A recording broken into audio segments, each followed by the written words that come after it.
¿Cuándo está indicado hacer una densitometría? Yo veo con frecuencia pacientes en la consulta que vienen con densitometrías anuales y que a lo mejor han empezado a hacerse densitometrías a los 45 años. Bueno, pues realmente es una técnica que tiene un coste, que da una información, y da una información además que no varía mucho, porque el hueso a pesar de que metabólicamente es muy activo, tarda en manifestar cambios que se puedan medir mediante la densitometría. Por lo tanto, las indicaciones son las que están aquí listadas.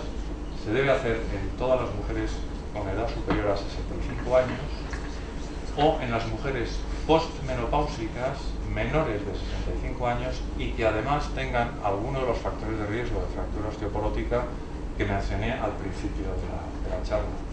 Está indicado realizar una densitometría ósea en varones mayores de 70 años, en aquellos entre 50 y 70 años que tengan factores de riesgo de fractura, aquellos en quienes al realizar una radiografía por lo que sea se vea que tienen osteopenia, aquellos que han tenido fracturas tras traumatismos menores, caídas de su propia altura, aquellos que hayan experimentado una disminución de altura, se han establecido 3,8 centímetros de disminución de altura, y por supuesto varones de cualquier edad que tengan factores de riesgo de sufrir fracturas osteoporóticas. Y para ambos, tanto varones como mujeres, hay que realizar una densitometría ósea antes de iniciar tratamiento frente a una osteoporosis, para que sirva eso de base y para monitorizar la respuesta al tratamiento con los intervalos de tiempo que mencionaré más adelante. Además de la densitometría, existen otros métodos que se pueden utilizar para el diagnóstico de osteoporosis. Y hay la posibilidad de medir en el laboratorio lo que se consideran marcadores del remodelamiento óseo, tanto indicadores de formación ósea como de reabsorción ósea. Los nombres están aquí, algunos son más conocidos, la fosfatasa alcalina ósea y la osteopacina, otros son menos conocidos, y este nombre tan complejo se menciona en la literatura como NTX o CTX, y parece que estos por fin han encontrado una indicación para su utilidad en la clínica, como mencioné luego. Están sometidos a una variabilidad fisiológica propia del ritmo circadiano y metodológica, y parece ser que la utilidad de estos marcadores depende de que son más sensibles a los cambios en la masa ósea, aparecen antes cambios en la cantidad de estos marcadores tanto en sangre y en orina que lo que se puede detectar en la densitometría ósea, como luego al final mencionaré cuando hable del algoritmo que hay que seguir para el diagnóstico de esta enfermedad. Por lo tanto, conocemos la incidencia, más o menos por qué se produce la osteoporosis, bien sea primaria o secundaria, cómo se puede diagnosticar, bueno, qué hay que hacer para prevenir y tratar este problema. Lo fundamental es la prevención, es fundamental. Y para ello hay que disminuir los factores de riesgo que he mencionado antes. Es fundamental tener una actividad física que, bueno, eso está establecido tanto para la salud cardiovascular como para la ósea, pero mínimo 90 minutos de actividad aeróbica a la semana repartida, preferiblemente 150 minutos, como sabéis. Es importante dejar de fumar, hay que limitar la ingesta de alcohol, no más de 2 copas al día, y muy importante que haya un aporte adecuado de calcio y vitamina D en la dieta. Las necesidades de calcio y vitamina D están mejor expresadas en esta diapositiva, y yo creo que mirando los requerimientos para los varones según el grupo de edad al que pertenezcan, las mujeres según el grupo de edad al que pertenezcan, y también con respecto a la vitamina D, veréis que las necesidades son mucho más altas en general de lo que nosotros tratamos. Muchos pacientes están en estas edades, no están recibiendo calcio y vitamina D, y si están recibiendo suplementos de calcio y vitamina D, las cantidades no se acercan a lo que aquí está representado. ¿Cuándo está indicado iniciar tratamiento farmacológico frente a pacientes con osteoporosis? Hay múltiples fármacos, están listados en la siguiente diapositiva, y las indicaciones también son muy claras. En mujeres postmenopáusicas o varones mayores de 50 años que hayan sufrido una fractura vertebral o de cadera, osteoporótica por supuesto, que tengan un valor T, un T-score que sea superior a 2 desviaciones y media, 2 desviaciones estándar y media, en el cuello femoral o en la columna tras haber excluido osteoporosis secundaria, o bien que estén en el rango de osteopenia en el cuello femoral o columna, de acuerdo con el T-score, y que además se estime que su riesgo de fractura de cadera en 10 años sea superior al 3%, o que el riesgo de fractura osteoporótica mayor en 10 años sea superior al 20%. ¿Cómo se calcula este riesgo? Pues es muy fácil. Hay un índice que se llama FRAX, que está validado, que está desarrollado por la Universidad de Sheffield en Inglaterra, y que se ha validado en diferentes países. Existe una aplicación electrónica muy sencilla, este es un pantallazo que está en castellano además, donde uno tiene que introducir una serie de datos demográficos del paciente y datos de su densitometría, y calcula, esta herramienta calcula el riesgo de fractura a los 10 años, bien sea de cadera o osteoporótica mayor. Entonces, si los pacientes, después de haber utilizado esta herramienta informática, que también está disponible para dispositivos móviles, como casi todo hoy en día, si los pacientes cumplen estos criterios, pues entonces, aunque tengan una densitometría ósea en el rango de osteopenia, serían subsidiarios de recibir tratamiento frente a la osteoporosis. ¿Qué tratamiento? Bueno, hay muchos fármacos, como conocéis, y están listados aquí. Aquí está la lista de fármacos, y aquí he reflejado dosis para que veáis que hay distintas formulaciones que permiten administrar algunos de estos fármacos por vía oral, de forma diaria, de forma semanal, de forma mensual, incluso de forma anual por inyección intravenosa, como sería, por ejemplo, el ácido zoledrónico. Los grupos se distribuyen en los fármacos se distribuyen en tres grandes grupos. Los fármacos que disminuyen la reabsorción ósea, fundamentalmente bifosfonatos, son los que están listados aquí, Fosamax, Actonel, Bonviva, Izometa, o sus principios activos. Aquellos que modulan los receptores estrogénicos, como el raloxifeno, y más recientemente se utiliza un fármaco que es un anticuerpo monoclonal humanizado que bloquea, que se llama el RANKL, que es una citoquina que es fundamental para la osteoclastogénesis, es decir, la reabsorción ósea por los osteoclastos. Y este anticuerpo bloquea realmente es el receptor, de manera que la reabsorción ósea se detiene. Hay fármacos que estimulan la formación del hueso. Dentro de este grupo he puesto los que están indicados a utilizar clínicamente. Veréis que faltan la calcitonina y los estrógenos porque no tienen lugar realmente como fármacos de primera elección para el tratamiento de la osteoporosis, a pesar de que se utilizan mucho. La hormona paratiroidea, la teriparatida, que es una síntesis artificial de hormona paratiroidea humana, que realmente estimula la formación del hueso y que también tiene lugar en el tratamiento de la osteoporosis. Y por último, fármacos que hacen ambas cosas, disminuyen la reabsorción y estimulan la formación ósea. El fármaco de este grupo más conocido es el ranelato de estroncio, que es el Protelos. Está mal puesto ahí Protelos, es Protelos. Las dosis y vías de administración están aquí, y únicamente decir que realmente al principio había que dar estos fármacos diariamente, y ahora ya hay formulaciones que permiten administrarlos mensualmente e incluso en intervalos más largos de tiempo. Estos fármacos son eficaces, sin duda. Esto es una fotografía tomada en un artículo de New England que mide los cambios de densidad ósea que se producen después de la administración de estos fármacos para el tratamiento de la osteoporosis. Pero no todos actúan de la misma manera. Y en este cuadro lo que pretendo resumir es qué hace cada uno de estos fármacos de la diapositiva anterior con respecto a su eficacia en cuanto a la disminución en la fractura de cadera, fractura vertebral o fracturas osteoporóticas no vertebrales. Y como veréis, no todos corrigen, no todos actúan frente a los distintos sitios del esqueleto. Por eso, viendo esto, realmente los fármacos de primera elección, que se consideran de primera elección para el tratamiento de la osteoporosis, son el alendronato y el bisedronato. Los otros, el ácido zoledrónico, que es enormemente activo también, el problema que tiene es su administración intravenosa una vez al año, y lo que sí es cierto es que a veces preocupa que esos bifosfonatos que se depositan en el hueso y actúan durante mucho tiempo pues si produce efectos secundarios, el paciente haya recibido ya una inyección de un producto que va a estar actuando durante tanto tiempo. Pero sin embargo es enormemente eficaz, se ha utilizado mucho en pacientes oncológicos y la verdad es que en general va bien.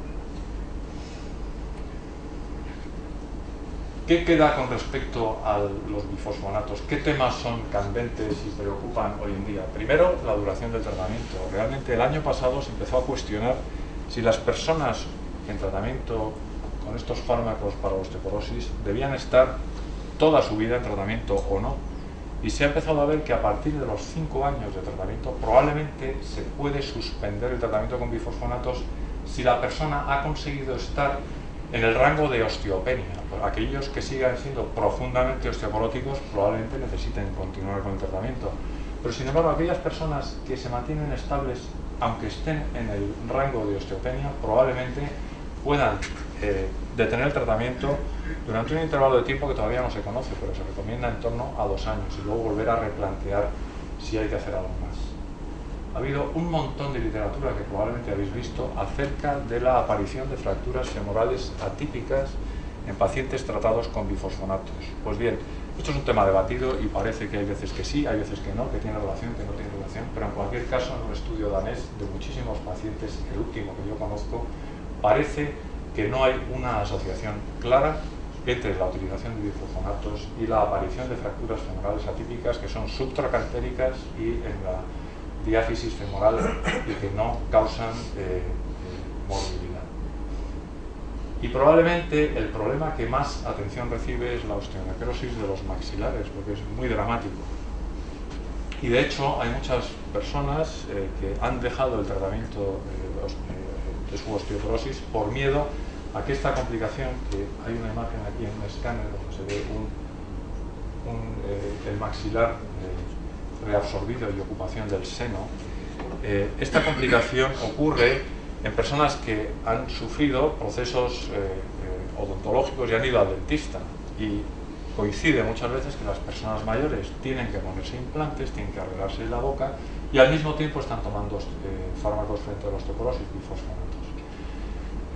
Realmente este problema ha ocasionado mucha discusión en la literatura y realmente hay un documento de consenso elaborado por una sociedad española en el que describen muy bien cuáles son los factores de riesgo, que son muchísimos, es decir, pero generalmente los más importantes son personas mayores que tienen un proceso oncológico o que son diabéticos o que tienen un proceso autoinmune.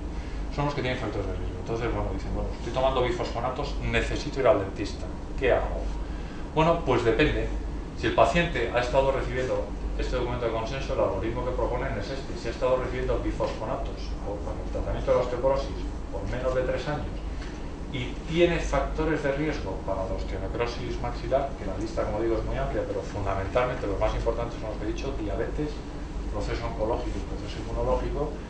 Si tiene esos factores de riesgo para la osteonecrosis maxilar, hay que valorar el riesgo de fractura osteoporótica, y si el riesgo de fractura osteoporótica no es alto, se puede suspender el tratamiento con bifosfonatos durante 3 meses y que el paciente reciba el tratamiento apropiado para sus problemas dentales.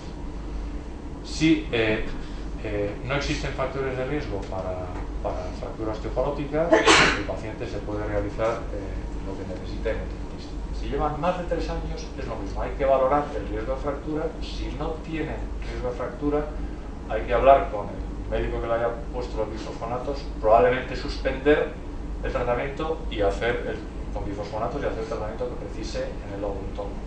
Si el riesgo de fractura es elevado, hay que tratar independientemente del riesgo que exista. No sé si queda claro, pero como os lo voy a pasar, lo podéis revisar. Pero básicamente hay que valorar el riesgo de fractura y si se puede o no suspender el tratamiento con bifosfonatos, y retrasar, si se puede o no, el tratamiento para el proceso dental. Estoy terminando. Esto es el algoritmo para el manejo clínico de la osteoporosis que he tratado de resumir incorporando todo lo que comento. En pacientes que tengan una fractura tras un traumatismo menor y que tengan los factores de riesgo que he comentado antes, fundamentalmente mujeres posmenopáusicas, varones mayores de 50 años u otros en los que se sospeche osteoporosis, hay que realizar, como siempre, una historia clínica completa y una exploración física. Y pedir una densitometría ósea de acuerdo a lo que he dicho anteriormente. Dependiendo de la cifra del T-score, el paciente tendrá osteoporosis u osteopenia. En aquellos que tienen osteoporosis hay que hacer una analítica basal en todos ellos, que debe incluir estos parámetros: fórmula de recuento, velocidad de sedimentación, calcio, fósforo y fosfatasa alcalina, función renal, creatinina, un perfil hepático, proteínas totales y albúmina, vitamina D 25 hidroxi, no la vitamina D2 o la D3, la 25 hidroxi, y calcio en orina de 24 horas. Esto es lo que habría que hacer en todos los pacientes con osteoporosis. Si en la densitometría ósea de ese paciente el Z-score es, como dije antes, superior a 2 desviaciones estándar, hay que descartar osteoporosis secundaria, y ahora os enseñaré una lista de los procesos más frecuentes que se asocian con osteoporosis secundaria, y habrá que hacer pruebas analíticas adicionales. Si el T-score está entre 1 y 2 desviaciones estándar por debajo de los adultos sanos de la misma raza y sexo, el paciente tiene osteopenia. En estos casos, tanto en los pacientes con osteoporosis y osteopenia, hay que reducir los factores de riesgo que he mencionado antes y hay que asegurar un aporte adecuado de calcio y de vitamina D. Los pacientes con osteoporosis, una vez obtenida la analítica, deben de recibir tratamiento con los fármacos que he mencionado anteriormente. Los pacientes que tienen osteopenia, hay que valorar el riesgo de fractura de acuerdo con el índice FRAX que he mencionado antes, y aquellos que tengan los criterios que comenté antes tendrán que recibir tratamiento específico, fundamentalmente con bifosfonatos. Y por supuesto, aquellos que no, y aquellos que también están recibiendo tratamiento, deben tener un seguimiento clínico adecuado con densitometría ósea y con los marcadores de reabsorción ósea que mencioné anteriormente, el CTX y el MTX, que están disponibles en muchos laboratorios ya hoy en día. ¿Cuáles son, y estoy terminando ya, las causas más importantes de osteoporosis secundaria que tenemos que tener en cuenta y qué es lo que tenemos que pedir para diagnosticar? El déficit de vitamina D, que ya está cubierto por la petición de vitamina D 25 hidroxi en suero, el hiperparatiroidismo primario, habrá que hacer una PTH, la enfermedad celíaca, que es muy frecuente, anticuerpos específicos para esta enfermedad, la hipercalciuria idiopática, que habremos visto ya al pedir calcio en orina, el hipertiroidismo, habrá que pedir una TSH y una T4 libre, y el mieloma múltiple, que es algo que no debemos olvidar nunca. Y eso se diagnostica mediante inmunoelectroforesis en sangre y en orina. ¿Con qué frecuencia tenemos que monitorizar a los pacientes que están en tratamiento con fármacos para la osteoporosis mediante densitometría ósea? La verdad es que se hacen muchas densitometrías óseas y generalmente los pacientes se hacen una todos los años. Eso es excesivo. Realmente hay un estudio fundamental que se publicó hace poco en el New England, que lo que hicieron fue ver los pacientes con distintos grados de densidad ósea normal, osteopenia y osteoporosis, vieron cuántos pacientes a lo largo del tiempo o cuándo se llegaba a un 10% de fracturas osteoporóticas a lo largo del tiempo. Es donde esta línea cruza las distintas densidades óseas. Y realmente el intervalo en años, esto es la interpelación de esta gráfica, es lo que he puesto aquí abajo. En aquellos que tienen una densidad ósea normal, 17 años. En aquellos que tienen una densitometría ósea que está entre osteopenia leve y osteopenia avanzada, va entre 16,8 años y 4,7 años. Y en aquellos que tienen osteoporosis, 1 año. Es decir, de una persona que tiene una densidad ósea normal, no habría que repetir una densidad ósea hasta que pasen 15 años. De una persona que tenga osteopenia, si es moderada, no habría que repetirla tampoco en muchos años. Por lo tanto, las recomendaciones actuales son en personas sanas, si se les ha hecho una densitometría ósea y no tienen ni osteopenia ni osteoporosis, no haría falta repetirla hasta pasados 10 años. En aquellas que tengan osteopenia, dependiendo de los factores de riesgo y de todo lo demás, probablemente no haría falta repetirlas hasta pasados 10 años. Y en las personas que tengan osteoporosis, cada 2 o 3 años, no antes, porque no se van a ver cambios. Esos cambios se pueden ver con los marcadores serológicos y en orina que he dicho antes, la CTX y la NTX. Si hay una reducción con el tratamiento de un 30 o un 50%, dependiendo del marcador y de la muestra que se utilice, sangre o suero, eso se puede medir a los 3 y a los 6 meses de haber iniciado el tratamiento frente a osteoporosis, y nos puede dar una idea de si el tratamiento está funcionando o no. Eso es todo. Muchas gracias. Muchas gracias.